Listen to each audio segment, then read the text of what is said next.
Welcome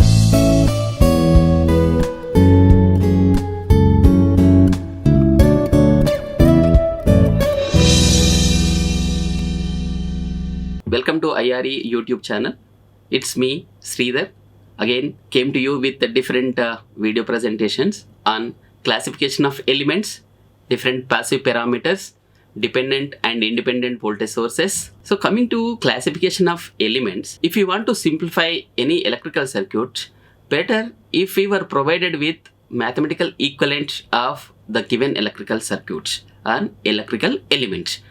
So slowly we are making that attempt, and in this video I am making an attempt to determine the mathematical equivalent of various electrical parameters. Once the mathematical models or mathematical equations are available with us, with that mathematical equations we can simplify any complex electrical networks into a simplest form. So the first step in this process is identify different network elements.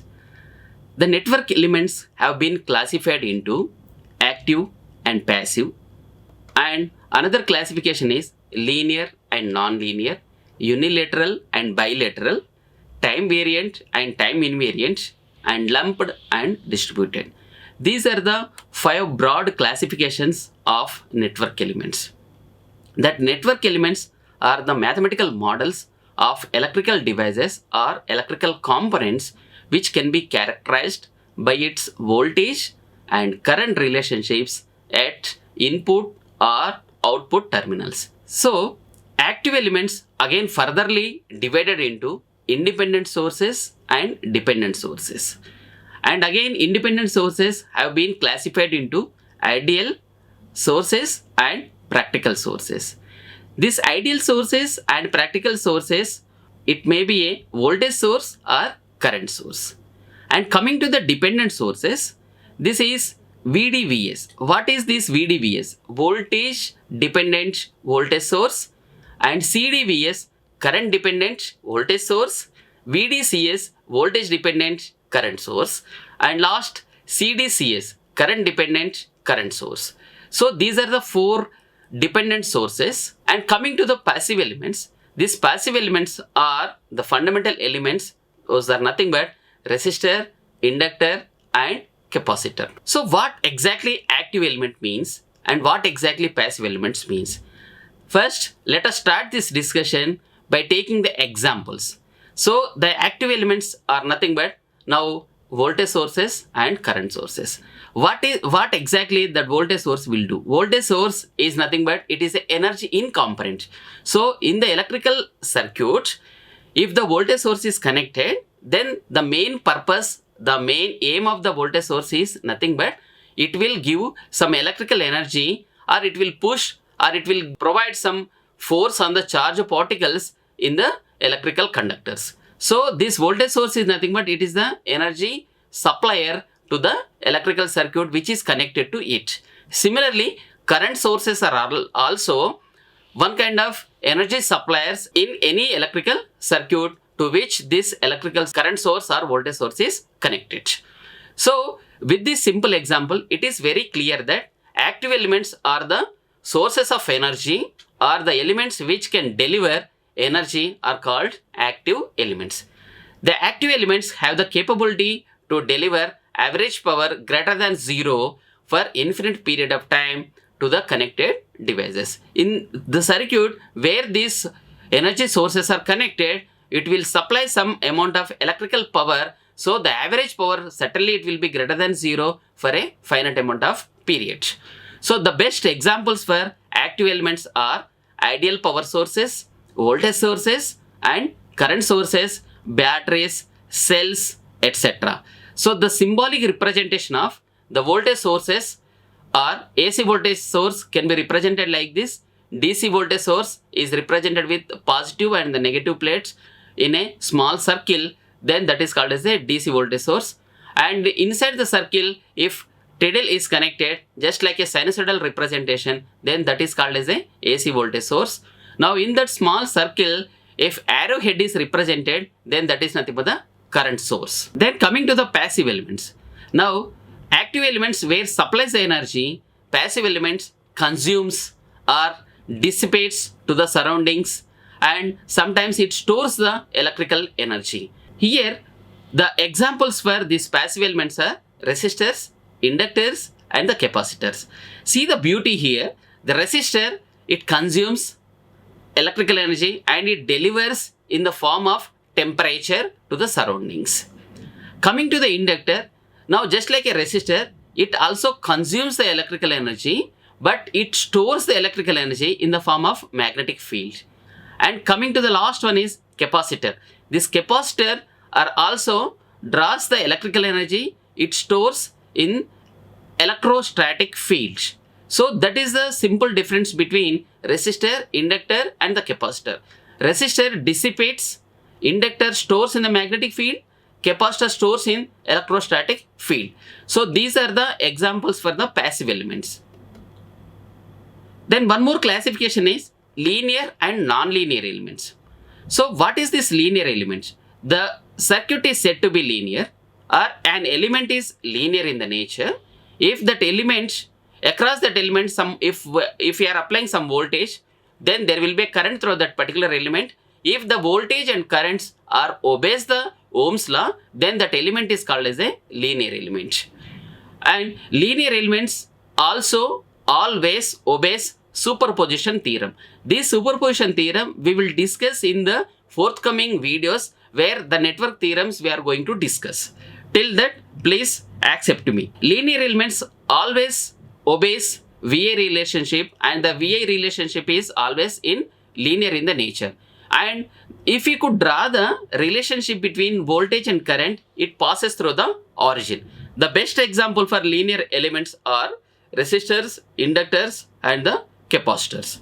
The elements which are not satisfies the linear relationship between the voltage and current, then such elements are called as a non-linear elements.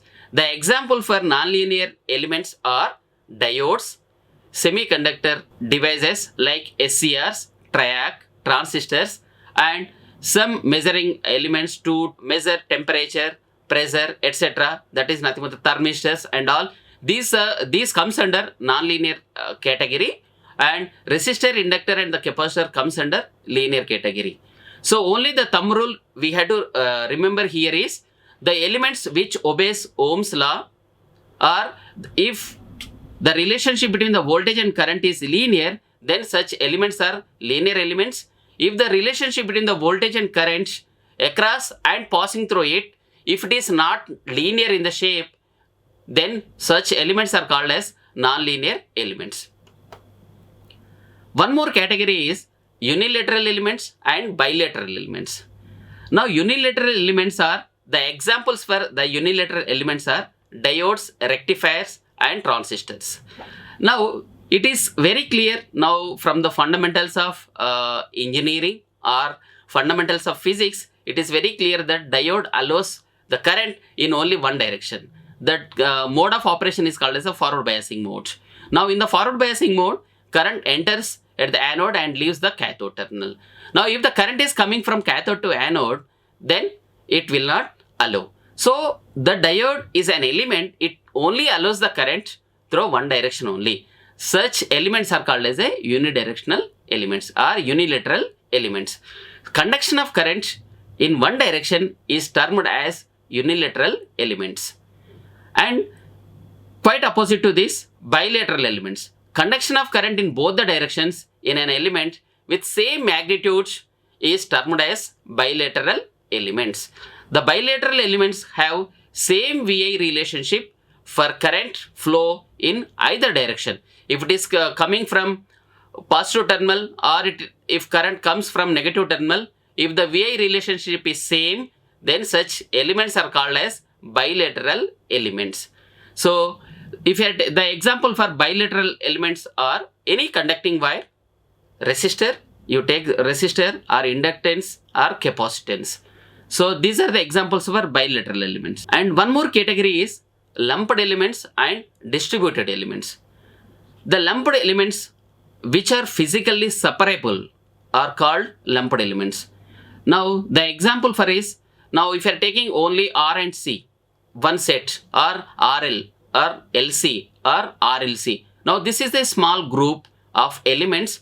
Now we can separate RL, or R we can separate from the C, or C we can separate from R. Now if that provision is there in any electrical circuits, that system or that elements are called as the lumped elements. Now here you have to remember on what basis we are going to divide. That is also very, very important here.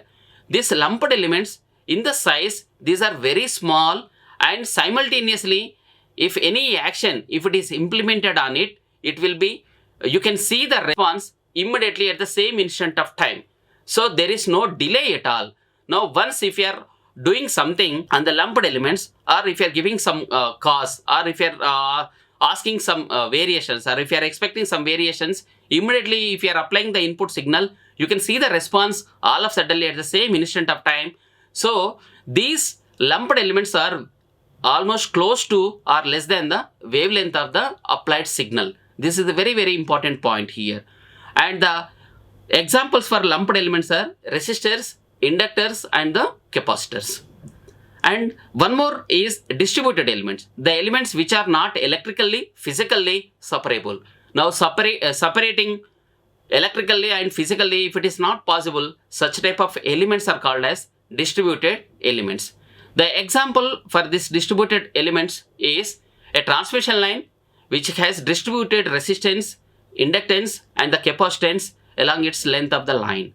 Now throughout the length, the resistance will be there. So generally people will say 400 volts and some amount of resistance, some amount of inductance, some amount of capacitance. This inductance and the capacitance can be represented in the reactive powers and the resistive powers. Of course it is different, but resistance and inductance, capacitance, we cannot separate. This is not possible in the transmission lines. So these transmission lines are the best example for the distributed elements. And sources, we have discussed previously about active elements. These active elements, again, it has been divided into independent sources and the dependent sources. What do you mean by that independent sources? An independent voltage source maintains a voltage which may be fixed or varying with respect to time, which is not at all affected by any quantity in the circuit connected to it. Similarly, an independent current source maintains a current which may be fixed or time varying, but the quantity of the current remains unaffected by any variations in the circuit connected to it. So this voltage source or current source, if these voltage and current sources are independent in the nature, always the quantity or the magnitude of such sources remains fixed. It will not vary with the variations in the quantities connected to it.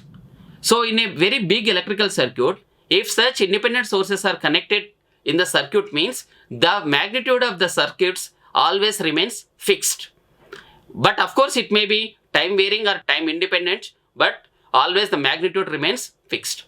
And these independent sources are again can be classified into two more categories. One is the ideal energy source and practical energy sources. So ideal voltage source, practical voltage source, and ideal current source, practical current source. The purpose of the voltage source is to provide voltage rather than the current, and current source is to provide current rather than the voltage. It is very clear. Each source is then categorized as an ideal or practical. So ideal sources, always it will have zero internal resistance. The internal resistance of the source is zero, then such sources are ideal. So but practically these sources are not at all visible.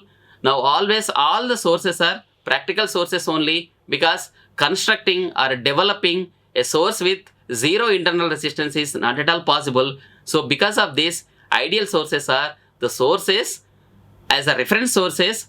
These sources can be called as a imaginary electrical sources. Why these sources are imaginary means it's not possible to develop or construct a source with zero internal resistance. So in the first category, if you could see, this is the ideal voltage source and this is the ideal current source.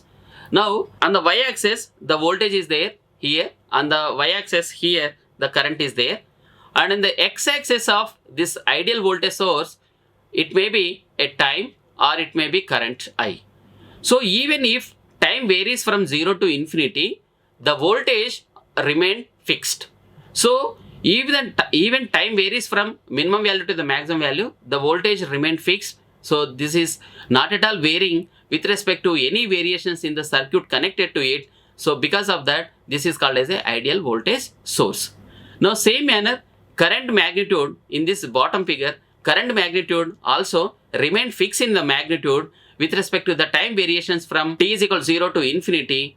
With the variations in the connected circuit, current value is not changing. So in view of this, this is called as an ideal current source. Then coming to the practical sources, this is a practical voltage source because on the y-axis voltage is there, on the x-axis it may be current or it may be time. So let me take the time as the reference parameter for better understanding. If time varies from 0 to infinity, if the voltage is linearly decreasing or increasing, whatever it may be, our intention is the voltage is not remained constant. There will be a change in the voltage. So that is nothing but a practical source. Practical sources means definitely the quantity, it will be slightly varied, but within the acceptable regions. Now why there is a difference? Why? What is the reason behind this? That is nothing but because of internal resistance. There will be an internal resistance. Because of this internal resistance, there will be a drop in the voltage. Because of this voltage may not be constant even if time varies from 0 to infinity. Now coming to the practical source, because of various practicalities, what happens if time varies from 0 to infinity, current is slightly decreased. In this case, for better understanding, I have shown these graphs similar to each other, current source and voltage source. Coming to dependent sources, the source whose output voltage or current is not fixed, but depends on the voltage or current in the rest of the connected network. Now, these dependent sources are represented by a diamond kind of shape. Suppose this is, if any voltage source, if it is represented by means of a diamond, now inside this, if it is a arrowhead, this is nothing but the dependent current source. In the diamond shape, if anything is represented like this, this is nothing but the voltage source. When the strength of voltage or current changes in the source for any change in the connected network, they are called dependent sources. The dependent sources are represented by a diamond shape, and these are categorized into 4 different categories: voltage controlled voltage source, voltage controlled current sources, current controlled voltage sources, current controlled current sources. So what exactly voltage controlled voltage sources and other 3 categories means, we will elaborate with the help of simple circuit arrangements. Now here, if you could observe all these 4 figures, the voltage sources are represented with diamond shape. So here the best thumb rule here is, now whenever you are come across with a source, either it may be a voltage or current in the diamond shape, means indirectly that source might be a dependent source, not the independent source. Now then after that, after ensuring dependent or independent, then if it is dependent, then go for whether it is a voltage source or current source. Now if any dependent source inside that diamond, if it is represented with positive and negative, then that is the dependent voltage source. Now inside the diamond, if arrowhead is represented upwards or downwards, whatever it may be, then that is the dependent current source. Now coming to the first figure, in the first figure, the voltage VAB, between A and B terminals, the voltage is VAB. Across C and T, the voltage is nothing but the VCD. VAB is directly proportional to VCD. We have taken it is. Now VAB is equal to some constant into VCD. So the VAB, the voltage here, it depends on what?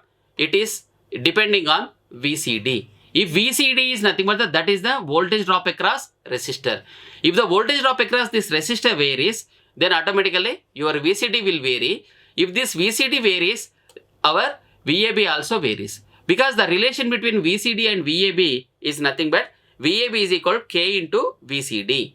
If VCD is the drop across resistor, if the resistance varies, then our VCD varies. If VCD varies, automatically our VAB varies. So this particular voltage source depends on what? Some parameters or some of the electrical quantities in the remaining electrical circuit. So this is nothing but it is a dependent source. This voltage source is nothing but it is a dependent source. If it is a dependent source, what type of dependency it has? It is depending on what? It depends on the voltage across one more electrical component in the connected circuit. So this is voltage control. It is controlling by whom? It is controlling by VCD. So it is voltage control and voltage source. So VC, VS is nothing but the nomenclature for this source is voltage control, voltage source. Then coming to the second geometry, here, yes, this is the dependent source and inside the diamond arrowhead is there. So this is the dependent current source. Yes. Then after this, after ensuring this current source, then we had to go for this dependent current source depends on what? Is it depends on the voltage or is it depends on the current? That we had to establish here. So this current is nothing but IAB is directly proportional to VCD. Just let me take this mathematical equation here. Then IAB is equal some proportionality constant into VCD. So this IAB, this particular current depends on what? Depends on the voltage. So this is the current source only. This is the current source only, but depends on what? Voltage. Now voltage is controlling. So voltage control current source. So voltage is controlling here. So this current source is voltage control current source. Now coming to this, here this is a diamond one. Here positive and negative terminals is there inside this diamond shape. So this is the voltage source. This is the voltage source. Yes. Then next one is this voltage source depends on what? This voltage source depends on the ICD current. So who is controlling here? Now it is controlled by current source. So current control voltage source. This example can be taken for current control voltage source type of dependent source. And this is a diamond. Inside this arrowhead is there. So this is the current source. Then after this current source depends on what? This current source depends on again one more current, that is the ICD current. So here this current source is also controlled by one more current. So current control current source. So these are the four different types of voltage dependent sources. Now for better understanding, I have taken these four current sources here. So one more classification of elements is time invariant and time variant. Now an element or a system is said to be time invariant if parameters of the elements do not vary with respect to time. Now in this example, if you could observe here, the VI relationship of any element is like this. The VI relationship is shown with some red color. Here this relationship remain constant for T1 and T2. Means even if time varies from T1 to T2, the VI relationship does not vary. So such type of elements are called as time invariant elements. So here also if you could see this quantity, this voltage depending on the time. But time is varying from 0 to infinity. Now even time varies from 0 to infinity, our voltage remain fixed. So this is the fixed voltage. So this is also one of the example for time invariant. Means the voltage magnitude is not changing with respect to the time. Here also the VA relationship is also not varies with respect to the time. It is always passing through the origin. So these are the examples for time invariant elements or time invariant system. Now the best example is, now this VI relations might be plotted across the resistor.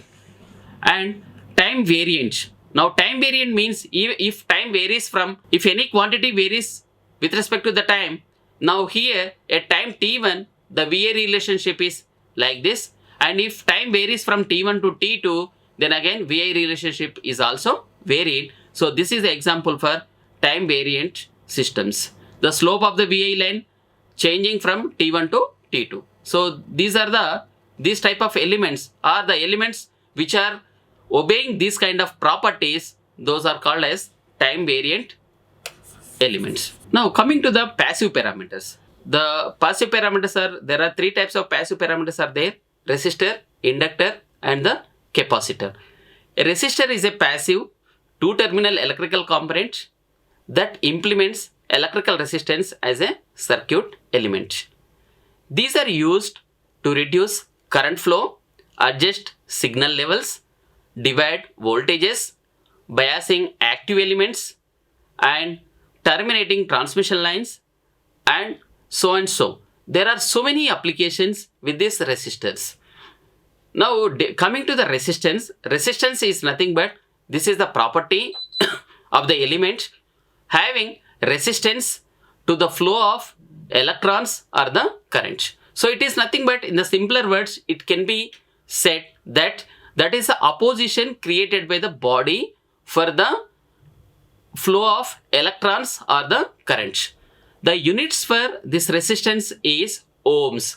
1 ohm is equal to voltage per unit amp current. So this amp is nothing but these are the units of currents, and volt is nothing but these are the units of voltage. So this resistance is nothing but it is similar to a friction offered by the body, and as per Ohm's law we can see that the resistance is nothing but V to the I, the voltage applied across that conductor and current passing through that particular conductor.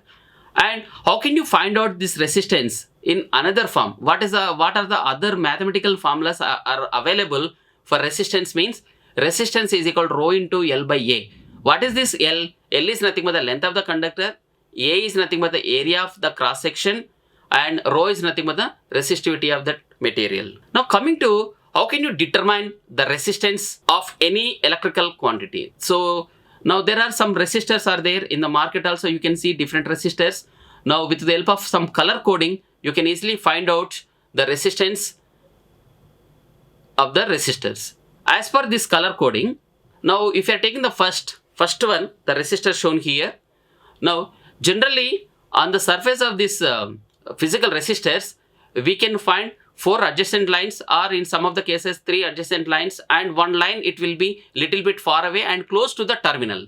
Now if you are seeing here in this one, there are 4 lines drawn on the surface directly, and one more line is adjacent to the terminal, which is a little bit far away from the lines marked on the surface. So in the majority of the cases, 3 or 4 lines, not more than that, you can see on the surface, and one line it will be close to the terminal.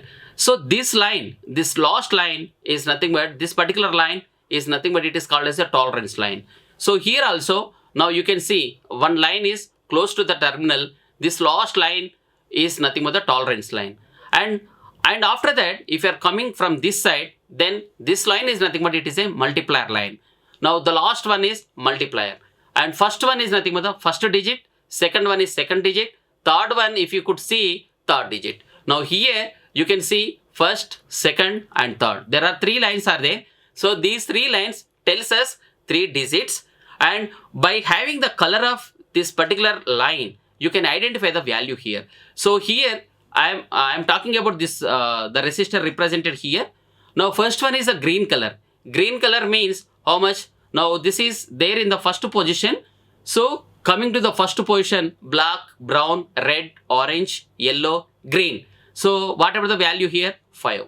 Then you mark here. First digit of the resistance is 5, and second color is blue color. So where is it is? So this is here. So sorry, second color is blue. So the value is 6. So 5, 6. And one more color, it is a black. The value is nothing but 0, 560. So fourth color is also there. The fourth color is nothing but it is a orange color. So this is a multiplier. So black, brown, red, orange. So multiplier is 3. So this is 560 into 10 power 3. So this is the value is nothing but the first 560K.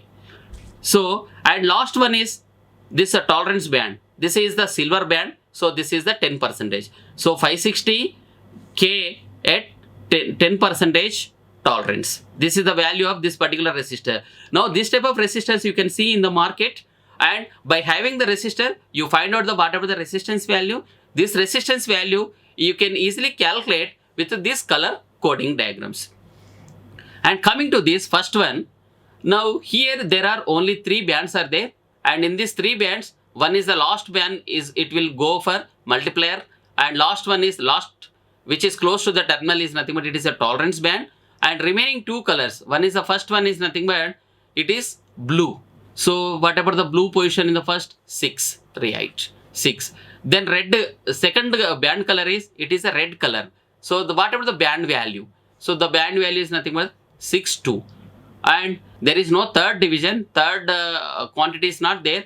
Directly you can go for the multiplier. In the multiplier, what is the color here? The multiplier color is red. So multiplier is also red. So 62 into 10 square. So this is nothing but the 62 into 6200. And last color is nothing but it is the brown color. So this brown color is nothing but tolerance is 1%. So totally this is 6200 ohms at 1% of the tolerance. So this is the value of this resistor. Similarly, for better understanding, let us take one more resistor. This resistor is also, fourth color is there, and this fourth color is for tolerance, and last but one color is nothing but that is the third color is for multiplier, and the remaining two colors, how many are there, whatever it may be the value. Now you take the which one is there in the first position and you mark the value, and then go for the second color and whatever the position of the color and whatever the assigned value. And similarly, you go, if any other color is there, you go for that third color and you mark the value of that particular color from this color bands. So first one is nothing but it is the brown color.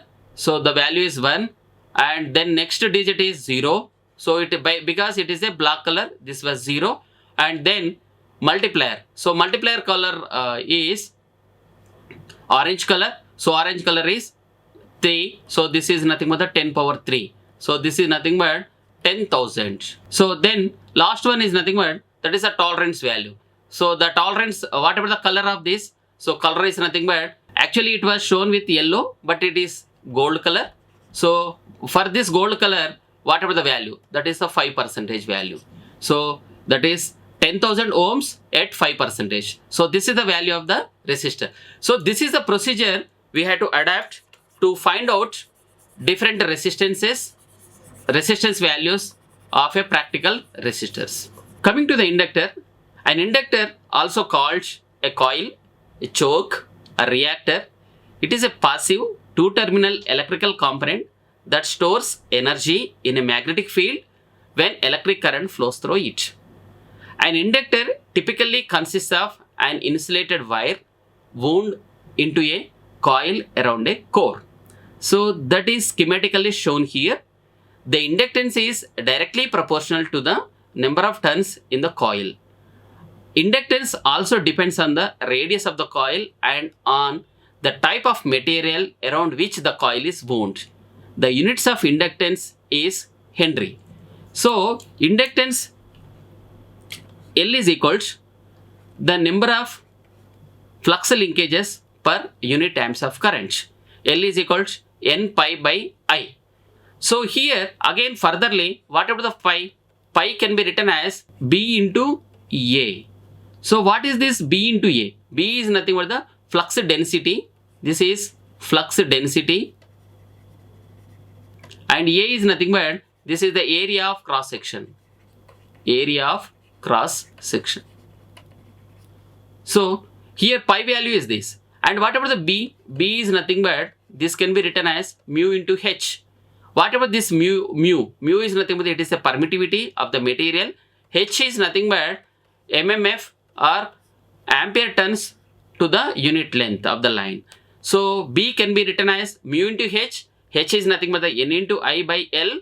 And if you are substituting all this value in this particular L expression, you can see directly L is nothing but mu into N square A by L. So this is the value if we know the number of turns and area of cross section and length of the coil, then you can straight away you can find out the whatever the inductance of that particular line. So here I have provided different formulas to calculate inductance of the coil. So if the flux linkages are available and current is also available, you can make use of this particular formula. And if flux is available and area of cross section is available and flux density if you want to calculate, then you can also make use of this particular formula. Similarly, I have provided different formulas, and these formulas hopefully helpful for you to determine the inductance of the coil if it is given with different terminologies, like if the length is given or if the intensity is given, if B is given. So make use of different formulas. How can we calculate the L means? This is the procedure to determine the L. And inductor do not have a stable resistance. Generally conductors will have a stable resistance, but inductors will not have a stable resistance. However, there is a definite mathematical relationship between voltage and current for an inductor. From the physics or from the fundamentals, we know that V is nothing but the V is directly proportional to the rate of change of current. Voltage is directly proportional to rate of change of current. Now, if the proportionality constant, if you are removing, then L will come into picture. So, V is equal to L into di by dt. Now, if you are rearranging this mathematical equation, or if we are integrating on both sides to determine the current passing through the inductor, so that I is nothing but 1 by L integration over V into dt.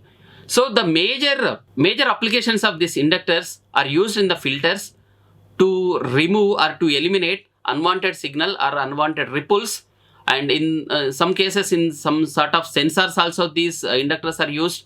Transformers are in the transformers, these inductors are very important.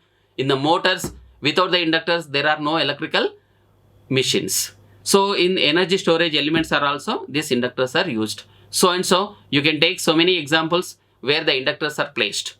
And here the important point you have to remember here is inductor, the drop across the inductor is directly proportional to rate of change of current. But for DC supplies or DC quantities, the rate of change of current is 0.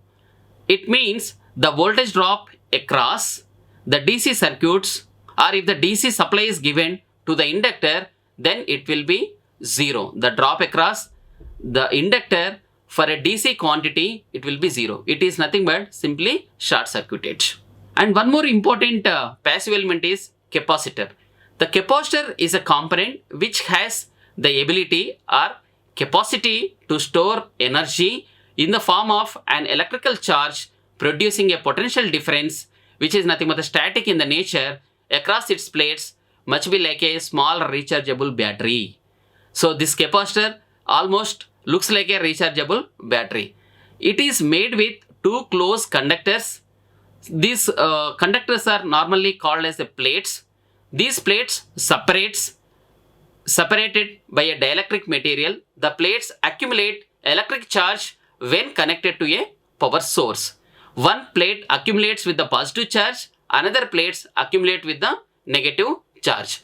The property of a capacitor is to store the energy in its plates in the form of electrostatic field, which is called as a capacitance. The units of the capacitance is farads. Now, the schematic representation of the capacitor and capacitance is shown here, and capacitance is nothing but the straight away the direct formula is for the capacitance he is equal to epsilon naught A by D, or if the media is not pure air, it is the combination of some other materials, so C is equal to epsilon A by D. It is nothing but the capacitance depends on the distance between the electrical plates separated by dielectric media and area of cross section of that particular plates. So C is equal to epsilon A by D.